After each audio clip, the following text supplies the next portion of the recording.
Hello guys, आप देख रहे हैं हमारा यूट्यूब चैनल गोनल कंप्यूटर एजुकेशंस। तो आज टॉपिक लेके आया हूं मैं, एक्सेल में जो भी बेसिक फॉर्मूले होते हैं वो कैसे यूज़ करते हैं उसके बारे में हम डिस्कस करेंगे। ठीक है, तो आइए स्टार्ट करते हैं। वैसे मैंने बेसिक फॉर्मूले लिखे हुए हैं, उसको बस मैं आपको क्लियर करवाऊंगा। ये बेसिक्स फॉर्मूले हैं, कम से कम मैंने यहाँ पे 14 लिखे हुए हैं, 13 नंबर और एक मैंने ऊपर लिख दिया। इसको नीचे कर देता हूँ।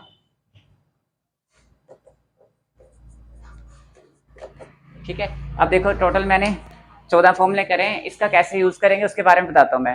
पहले देखिए, सबसे पहले सम का आता है। सम का आपको पता ही होगा, कई जनों को जो यूज करते हैं कंपनियों में। सम का मतलब होता है टोटल। टोटल का मतलब है जैसे आपने कोई भी डाटा निकालना है, टोटल कैलकुलेशंस करनी है, उसमें क्या करना पड़ेगा आपको, एक रेंज के ऊपर काम करना पड़ेगा। जैसे कि रेंज का मतलब होता है जितने डब्बे हमारे पास पड़े हैं सभी को एक बार में टोटल कर देना, तो वो हमारा किस में जाता है, सम में। ठीक है, उससे हम क्या करते हैं, कैलकुलेशंस करते हैं। और कैलकुलेशन तभी होगी अगर आगे वर्ड लिखा होगा इक्वल का साइन, सम।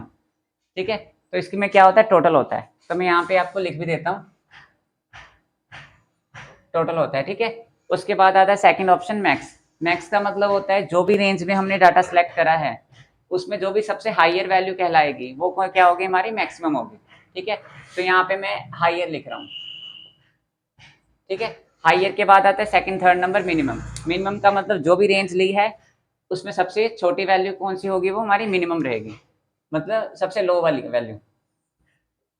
इसके अलावा एवरेज होती है। एवरेज क्या होती है, जो भी हम डाटा ले रहे हैं उसका औसत। औसत का मतलब कभी भी औसत नोटिस करना, जैसे हमने 50 60 70 80 नंबर ले लिए, तो कभी वो मिनिमम नहीं होगी, 50 नहीं होगी, ना 90 होगी। तो औसत जो निकलेगी वो बीच की रेंज होगी वो। जैसे हम आपने मैच में देखते हो ना, रन रेट वाला सिस्टम होता है, तो वो सारा इसी के ऊपर होता है। वो एवरेज होती है। उसके बाद होता है लैन। लैन किस पे लगती है, टैक्स पे। जैसे एक मैंने रेंज में से एक बॉक्स के ऊपर नाम लिख दिया साहिल, तो साहिल में जितने वर्ड यूज हुए ये बताएगा लैन हमें कि कितने वर्ड आपने इसमें लिखे हैं इस डब्बे में। ठीक है, उसके बाद आता है रैप्ट। रैप्ट का मतलब है जो भी वर्ड हम लेते हैं उसको कितनी बार रिपीट कर सकते हैं। ठीक है, जैसे मैंने राज लिख लिया, राज को कितनी बार रिपीट करना है, मल्टीप्लाई रख के साइड में 3 लिख दूंगा, 4 लिख दूंगा, उतनी बार रिपीट होकर नाम आ जाएगा।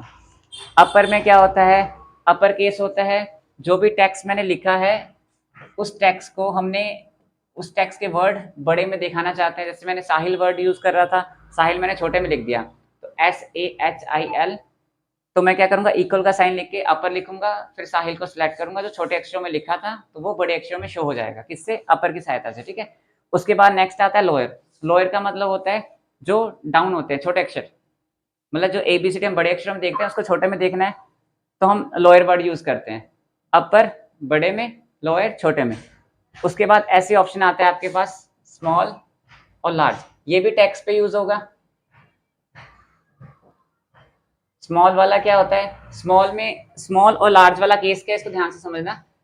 लार्ज वाला केस है, पहले वो बता दूं, उसके साथ स्मॉल भी क्लियर हो जाएगा। लार्ज वाले केस में हमने क्या करना है, जितने भी हमारे पास रेंज में डाटा है, जैसे मान लो मैंने यहाँ पे लिख दिया 50, यहाँ पे 70 लिख दिया, यहाँ पे 90 लिख दिया और यहाँ पे 110 लिख दिया। ठीक है, तो अब मेरे को इसमें लार्ज वैल्यू पता लग रही है, कितनी है, 110 है ना। तो मैंने पूछ लिया दूसरे नंबर की लार्ज वैल्यू क्या है, वो हमारी है 90।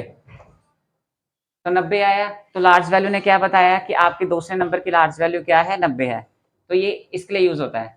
और यही रेंज में अगर इसमें यूज कर देता है मैक्सिमम में, तो ये अकेला कौन सा वर्ड बताती है, 110। ठीक है, क्लियर। हाँ, तो ये डेटा होता है। ऐसे ही आपका स्मॉल में यूज होता है कि इसमें से सबसे लोअर वैल्यू कौन सी है, 50। और अगर मैं इसे मैक्स मिनिमम में निकालूंगा तो 50 ही लिखा आएगा। अगर इसे मैं मैक्सिमम में उसमें निकाल दूंगा, स्मॉल वैल्यू में दूसरे नंबर पे या तीसरे नंबर पे, तो बता देगा पहले नंबर पे 50 आता है, दूसरे में ये आता है। ठीक है, उसके बाद आता है डेसिमल टू बाइनरी। इसका मतलब क्या होता है, जो सी वैल्यू डेसिमल वाले नंबर में हुई वैल्यू उसको हमने किस लैंग्वेज में लेके जाना है, बाइनरी में। तो बाइनरी का जो कोड होता है उसमें कन्वर्ट करके देखना है, तो हम ये वाला फॉर्मूला यूज करते हैं, decimal to binary, dec to bin बोल दो चाहे। ठीक है, इसके अलावा बाइंड टू डैक मतलब जो बाइनरी में पहले से डाटा पड़ा है उसको हमने अपने कंप्यूटर लैंग्वेज में लेके आना है जिससे हम समझ सकें। उसके लिए हमें बाइंड टू डैक लिखना पड़ता है।